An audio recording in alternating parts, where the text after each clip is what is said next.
विभिन्न समय जनमंगल कार्य करी पारादीप अंचल नियारा परिचय सृष्टि करिछि विवेकानंद यूथ क्लब। बंदर सहरर उपांतरे दुईटी बृहत शिल्प संस्था इफको एवं आर्सेलर मित्तल निप्पन स्टील पार्श्वरे अवस्थित ଏହି ବିଜୟଚନ୍ଦ୍ରପୁର ଗ୍ରାମ ଅବହେଳିତ ରହିଥିବା ବେଳେ ଏହି ଗ୍ରାମର ଯୁବକମାନଙ୍କ ପ୍ରୟାସ ଆଜି ବିବେକାନନ୍ଦ ୟୁଥ୍ କ୍ଲବକୁ ଦେଇଛି ନିଆରା ପରିଚୟ।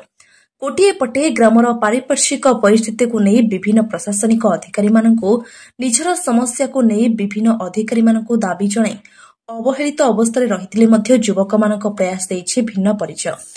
ବିଭିନ୍ନ ସମୟରେ ଜନସେବା ଓ ରକ୍ତଦାନ ଶିବିର ଆୟୋଜନ କରିବା ଏବଂ ସମାଜର ଦୁସ୍ଥ ମାନସିକ ଲୋକମାନଙ୍କୁ ସହଯୋଗ କରି আজি বিবেকানন্দ यूथ क्लब पारादीप अंचल सृष्टि करिछि नियारा उदाहरण।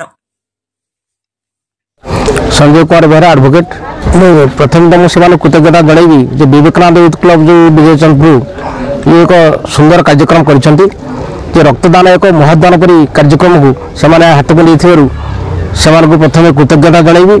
ता व्यतीत जेहेतु आम पारादीप अंचल रोचे आम चारिपटे शह संख्यार कलकारखाना रही कलकारखाना जी विकास सहभागी होती आम अंचल लोक रोगग्रस्त कराऊँच। पानी पवन भूतल जल सब तो बर्तमान प्रदूषण हो गला। ता व्यतीत कलकारखाना चलू शह शह संख्यार गाड़ी घोड़ा रास्तार जावासा करुच्ची दैनंदिन दुर्घटना घटुची रोग और दुर्घटना रक्तर आवश्यकता रही जी परिमाण रक्त आवश्यकता अच्छी आम अंचल से परिमाण रक्त आम रक्त भंडार राज्य में ना। तेणु ये जो कार्यक्रम ये कराई 60 ରୁ 70 यूनिट रक्त संग्रह कर आकलन कर परिमाण रक्त जड़े दान करुच्ची सरकार प्रावधान रही से 4 गुणा रक्त आवश्यकता ग्रहण कर। तेणु ये कार्यक्रम गाँ गहली हबार आवश्यकता अच्छी। ये विवेकानंद यूथ क्लब जहाँ कर सारा ओडिशा जदि ये करा जाता मुझे भावुँ राज्य जो रक्त भंडार रक्तर आवश्यकता पूरण कर पारंता। तेणु प्रथम तो जो मैंने रक्त दौरान से कृतज्ञता जनाऊँ ये कार्यक्रम आयोजन कर ग्रामवासी और क्लबर अनुष्ठान समस्त कर्मकर्ता मान कृतज्ञता जनाऊँ। भल कार्यक्रम जारी रखु या द्वारा समाज मंगल हो पार। तो सत्य जेहेतु आम कलकारखाना चारिपार्श्व आम चारिपार्श्व कलकारखाना रोचे युग सीएसआर फंड करने कथा। तेणु मुझे भावुँ आम स्वर बोधे कलकारखाना कर्तृपक्ष पाखे पहुँची पारना कि राजनेता पाखे कथा पहुँची पारना। मुझे जदि एमाने संघबद्ध भाव में कलकारखाना कर्तृपक्ष को दाबीपत्र दिखते कि स्थानीय राजनेता को दायित्व दिखते कार्यक्रम हो पार किसी असुविधा ना। सरकार सीएसआर फंड जी पैसा अच्छी राज्य सरकार यार जो परिचालनागत जो त्रुटि रही यार समाधान हो पारता और करें जेहेतु ये सारा राज्य सब बड़ बूथ जोटी 1100 लोक मैंने एका समय भोट दिखती ये गोटे बुथ।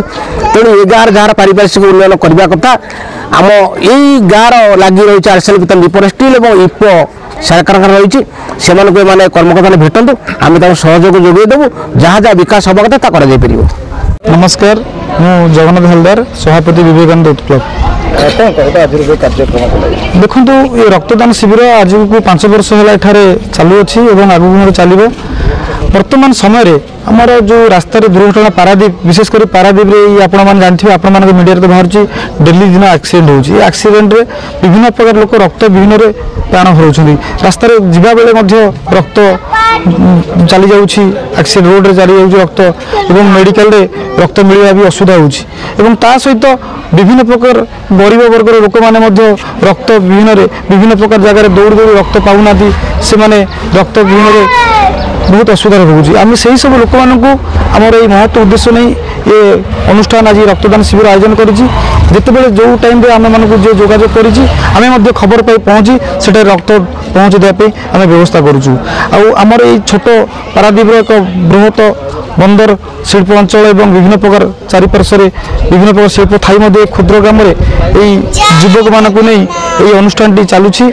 आम खाली रक्तदान करूँ समाज रे जिते जो टाइम जहाँ आवश्यक अच्छी आम से टाइम निजक सामिल करी समाज सेवा क्षेत्र में आमर जी करवा आम करूँ आम से करुचु आगू जारी रही। आज यही आपण मान माध्यम एक अनुरोध करी आमर माननीय मंत्री को आपण मान तो देखुले जे रक्तदान जो भ्यानटा आसला से गाड़ी आसी पार नाला आपन रास्तार परिस्थिति कौन देखी आम कंपनी को अनुरोध करूँ अर्सल मित्र निप्पल स्टील और इफ्को को एवं माननीय मंत्री शिल्प मंत्री को आज आपण मान माध्यम अनुरोध करुँची ग्राम तरफ ये संघ तरफ टे शुभ दृष्टि दे आमर ये रास्ता टी करूँ ना मेडिकल जावाई राति अधरे भल मंद हेले बात्या बेले रास्ता भांगी गला अवस्था ना केत कौ अवस्था हम आम कहीपर दयाकोरी एक कथाटी आपण माध्यम मंत्री को अनुरोध करुँची।